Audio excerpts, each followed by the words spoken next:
Terlapor telah hadir di Subdit Renakta di Treskrim Polda Metro Jaya untuk dilakukan pengambilan keterangan atas laporan saudari RZ. Ya, pemeriksaan berlangsung selama 2 jam dalam rangka penyelidikan. Untuk LP yang satu lagi, yang pelapornya adalah saudari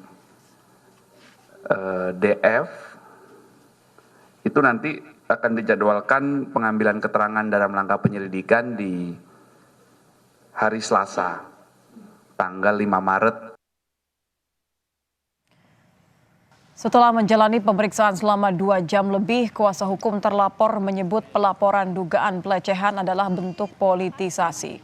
Hal ini karena pelaporan dilakukan di tengah proses pemilihan rektor baru Universitas Pancasila. Kami sangat meyakini bahwa kalau tidak ada pemilihan rektor, maka tidak akan ada laporan. Karena prosesnya beririsan dengan hal tersebut. Ini adalah politisasi pada saat pemilihan rektor. Artinya kejadian itu tidak pernah ada atau ya, pernah ada? Apa yang dituduhkan tadi sudah kami sampaikan bahwa penjelasan, keterangan dan segala macamnya bahwa itu hanya asumsi orang-orang pribadi. Seperti itu, yang tidak ada bukti sama sekali. Selengkapnya soal pemeriksaan Rektor Nonaktif Universitas Pancasila berinisial ETH. Kita akan bergabung bersama jurnalis Kompas TV, ada Irianda Mardanus di Polda Metro Jaya. Irianda, selamat malam. Irianda, sejauh ini seperti apa pemeriksaan atas pelaporan dugaan pelecehan yang dilakukan Rektor Nonaktif Universitas Pancasila?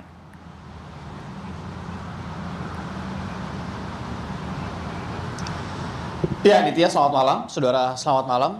Bahwa pemeriksaan pertama ETH, Rektor Nonaktif Universitas Pancasila yang dilakukan siang hari tadi sekitar 3 jam, ini sepertinya berjalan lancar. Tadi pemeriksaannya ini adalah pemeriksaan pertama, sekali lagi. Dalam statusnya sebagai terlapor dan pemeriksaan ini masih dalam status penyelidikan.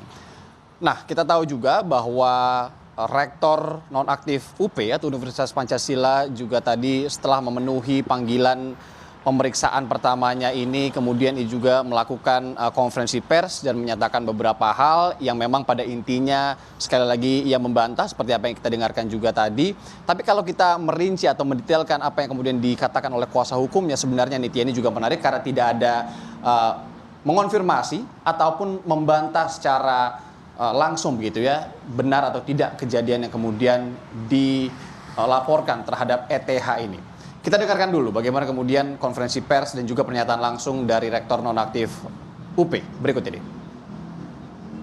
Malu saya dan juga sedih saya. Karena apa? Selama saya mengabdi di dunia pendidikan, baru sekali ini saya dijadikan korban karakter assassination, pembunuhan karakter.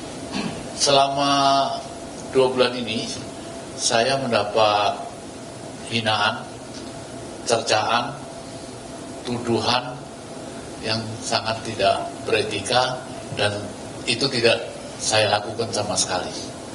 Tetapi memang saya menjadi sasaran utama untuk kegiatan ini, yaitu kegiatan yang sedang berjalan di Universitas Pancasila, pemilihan rektor. Pemilihan rektor itu sebetulnya bagi saya biasa-biasa saja.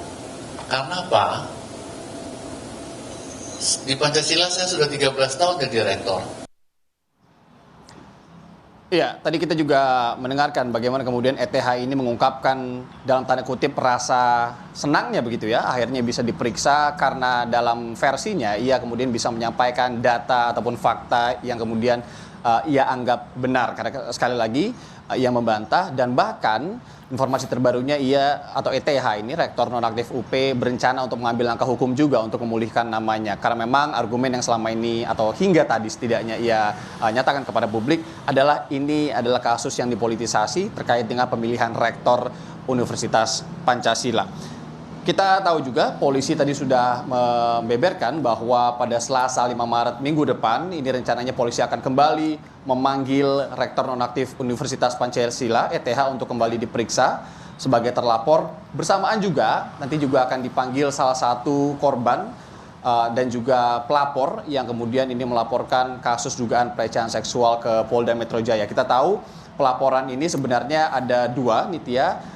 Bisa dibilang ada dua korban begitu yang melaporkan di dua tempat yang berbeda. Yang pertama pada tanggal 12 Januari dan korban atau pelapor kedua ini di tanggal atau akhir Januari, sekitar akhir Januari. Pelaporan keduanya juga dilakukan terpisah, yang satu di Barreskrim Polri kemudian dilimpahkan ke Polda, yang satu lagi langsung ke Polda Metro Jaya. Saat ini juga ETH kita tahu sudah resmi dinonaktifkan sebagai Rektor Universitas Pancasila. Nah, KH atau salah satu korban ini sempat juga menyatakan bahwa setelah adanya aktivitas atau dugaan pelecehan ini pada beberapa waktu lalu yang kemudian ia laporkan ke polisi, ia langsung mengadukan ini ke atasan. Kami juga masih mencoba untuk mencari konfirmasi ataupun pernyataan dari korban ataupun pelapor, namun hingga saat ini memang kami masih mengusahakannya. Kemudian juga yang harus dicermati bagaimana adanya tindakan mutasi atau demosi juga yang dilakukan pihak universitas kepada korban atau pelapor. Memang Universitas Pancasila juga sudah melaksanakan konferensi pers kepada publik dan menyatakan mutasi yang dilakukan atau perpindahan yang dilakukan kepada korban atau pelapor ini bukan terkait kasus dugaan pelecehan seksual ini. Nah, untuk informasi tambahan juga Nitya, hingga saat ini korban sudah juga diperiksa oleh polisi. Seraya polisi juga sudah memeriksa 8 orang saksi dalam kasus dugaan pelecehan seksual ini. 2 diantaranya adalah korban. Kemudian juga kedua korban ataupun pelapor ini juga sudah menjalani pemeriksaan secara psikologis. Tentu untuk kemudian nanti menguatkan pernyataan-pernyataan korban terkait dengan dugaan pelecehan seksual yang dialaminya. Kasus ini akan terus bergulir, nanti kita tunggu bagaimana selanjutnya langkah yang akan dilakukan oleh polisi dan juga kita akan terus mengusahakan bagaimana kemudian untuk mendapatkan pernyataan dari korban ataupun pelapor. Nitya. Baik, terima kasih Iriana Mardanus, jurnalis Kompas TV melaporkan dari Polda Metro Jaya.